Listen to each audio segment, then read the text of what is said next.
안녕하세요.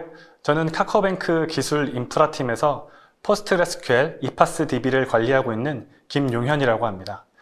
포스트그레스DB를 다루게 된 지 전 회사를 포함하여 10년째 되었지만 아직도 적지 않은 삽질을 통해 해결해 나가고 있는 포스트그레스DBA입니다.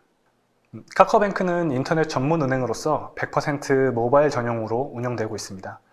2016년에 설립되어 사용자 중심의 은행을 만들기 위해 혁신적인 기술을 적극 도입하고 있습니다. 카카오뱅크의 고객 수는 2021년 5월 말 기준으로 1,600만 명 이상에 달하며 월간 활성 이용자 수 MAU는 1,335만 명으로 국내 금융권 앱 1위를 지키고 있습니다.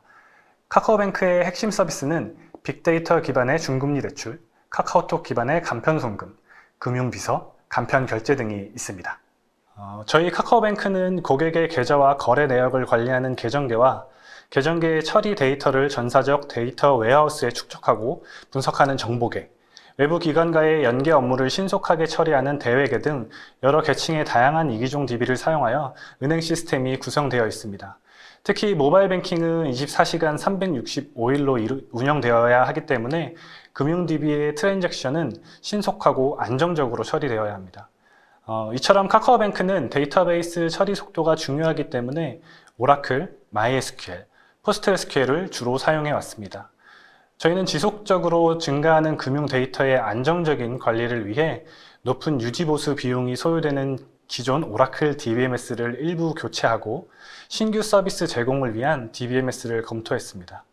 기존 DBMS의 마이그레이션과 함께 향후 신규 서비스 제공에도 부족함이 없도록 하기 위해 높은 호환성, 확장성, 가용성 지원과 하이브리드 클라우드, 빅데이터 분석 등의 최신 기술 요구사항을 수용하고 운영 비용 및 TCO 절감이 가능한 DBMS를 찾고 있었습니다.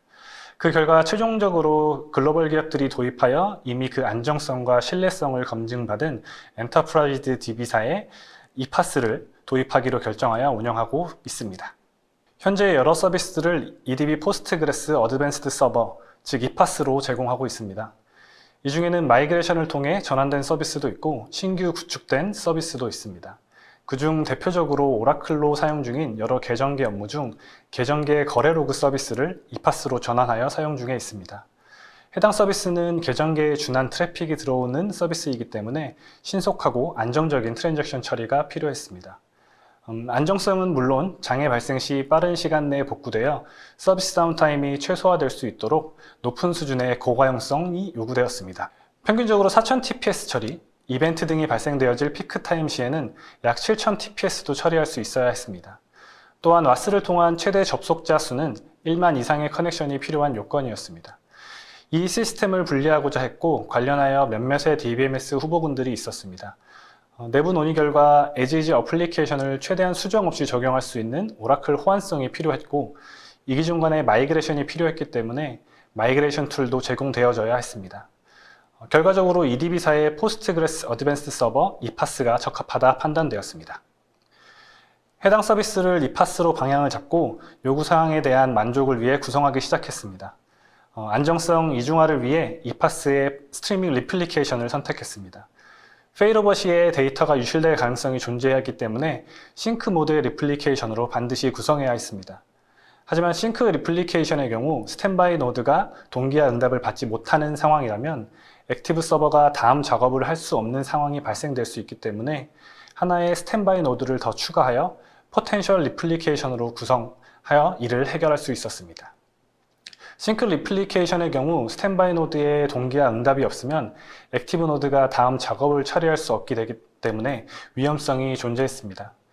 하지만 포텐셜 리플리케이션의 경우 싱크 우선순위를 주어서 우선순위가 높은 스탠바이 노드에는 싱크 모드, 후순위 노드에는 어싱크로 동작하다 첫 번째 스탠바이 노드에 응답이 없는 경우 우선순위가 두 번째인 노드를 싱크 모드로 변경하여 이를 해결할 수 있었습니다.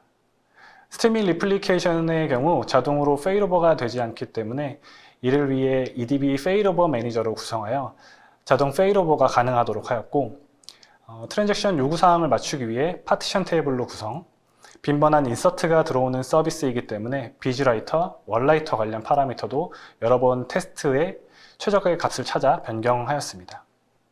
하지만 문제는 동시 접속 쪽에 있었습니다. 에지지에 사용하였던 와스의 풀 사이즈를 그대로 두었을 경우에 DB의 아이들 세션 포함하여 약 1만 세션이 항상 접속해 있어야 했고 트랜잭션 처리 시에 성능 저하 문제가 발생되었습니다. 이 부분은 eDB와의 문제 확인 후 DB의 맥스 커넥션을 2000가량으로 줄이고 PG 바운서에서 커넥션을 제어하는 방법으로 해결했습니다. 시간이 지나 현재 이 서비스는 안정성과 고가용성이 확보된 상태로 운영 중이며 평균 1만 TPS 처리를, 피크 타임 시에는 2만 TPS까지 처리하는 등 신속하고 안정적인 처리를 하고 있으며 약 3만 세션이 유입되어도 처리될 수 있도록 구성되어 서비스 중입니다. 아마도 주된 장점을 꼽는다면 오라클 DBMS와의 높은 호환성을 들 수 있겠고, 이로 인해 기존 오라클 DBMS를 사용하는 서비스를 전환할 때 서비스 쿼리 변환을 위한 검수와 실제 개발 코드의 변경을 최소화할 수 있었으며 오라클 DBMS 사용을 위한 라이센스 도입 비용과 유지 보수 비용을 대폭 절감할 수 있었습니다. 아울러 다른 오픈소스 DBMS에 비해 가용성과 안정성을 높일 수 있는 솔루션과 데이터 마이그레이션 툴들을 함께 사용할 수 있는 점도 장점으로 생각하고 있습니다. 반면에 조금 아쉬운 점이 몇 가지 있었습니다. 다중 세션 처리 부분에서는 PG 바운서를 써야 하는 아쉬움이 있습니다. 지금 최신 버전인 13 버전까지도 이 부분에 대한 개선은 이루어지지 않은 것 같아 아쉽지만 14 버전 포스트그레스QL 커뮤니티 버전에 개선 내용이 있어 이파스도 같이 기대해보고 있습니다. 그리고 백큐에 대한 아쉬움이 조금 있습니다. 현재 백큐 처리에 대한 성능 개선은 이루어져 예전 9점대 버전보다 확실히 나은 성능을 보여주고 있지만 GIP 스토리지 엔진이 언제 정식 릴리즈 될지도 기대하고 있습니다.